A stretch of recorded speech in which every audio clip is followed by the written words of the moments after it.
మీరు బీజేపీ వాళ్ళు వచ్చి పైసలు బాగా తెచ్చి పంచుతారట. బీజేపీ వాళ్ళు ఏం చేసిందని నేను అంటున్నా. గజ్వేల్లో బీజేపీ నుంచి ఒక రోడ్ అయిందా, ఒక మార్కెట్ కట్టిందా, ఒక మోరీ కట్టిందా, మంచినీళ్ళు తెచ్చిందా, కరెంట్ ఏమన్నా ఇచ్చిందా? ఏమి ఇచ్చింది? ఏమి చేయని బీజేపీకి ఎందుకు ఓటేయాలి? మా అంటే గజ్వేల్లో ఒకటో రెండో గెలుతామంటుండ్రు. ఆ ఒకటి రెండుతో వాళ్ళు చైర్మన్ అయ్యేది ఉన్నదా? ఆ ఒకటి రెండుతో వాళ్ళు ఏమన్నా ముంగట పడేది ఉన్నదా? మరి మనం ఎందుకు బీజేపీకి ఇద్దాం? బీజేపీకి ఆ పువ్వు గుర్తు ఓటేసుడంటే మోరీలేసుడే. నిన్న వచ్చిన బీజేపీ ఎంపీ వాళ్ళ నిజం ఎంత ఉంటుందంటే, మిషన్ కాకతీయ ఖర్చు అయింది 5,000 అయితే వాడు 50,000 కోట్లు తిందనమాట. అంటే ఎంత ఫాల్తు మాటలు, ఎంత గలత్ మాటలు చెప్తారో మీరు అర్థం చేసుకోండి. మీ కళ్ళ ముందు నేనేందో చెప్తున్నాను కాదు.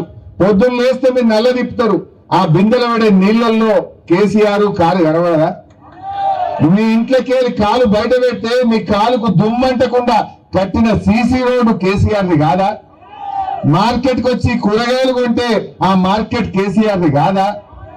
కళ్ళ ముంగట కనబడ్డది చూసి ఓటైంది. ఎవడో చెప్పుడు మాటలు కాదు, ఎవడో చెప్పే అబద్ధాలు కాదు, మీ కళ్ళ ముందు కనబడుతుంది కదా. గజ్వేల్ చుట్టూ ఎంత అందమైన ఔటర్ రింగ్ రోడ్ వచ్చింది. గజ్వేల్ దవాఖానా రాత్రి 12 గంటలకు ఎవరైనా పోయినా కూడా ఇవాళ మంచిగా చూసేటట్టు డాక్టర్లను పెట్టలేదా? అరే ఒకప్పుడు గజ్వేల్ దవాఖానలో పందులు ఉంటుండే అన్ని. కేసీఆర్ రాకముందు ఎట్లుండు? మొత్తం పందులు ఉండదు అట్లా. ఇప్పుడు దాని నిండా డాక్టర్లు ఉన్నారు. 100 మంది డాక్టర్లు పెట్టిండు, ఒక్కరిని కాదు ఇద్దరిని కాదు కేసీఆర్ గారు.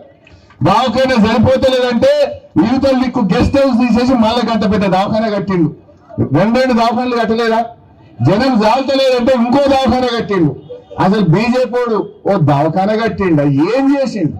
కేవదాలన బీజేపీకు ఎందుకు ఓటేయాలి?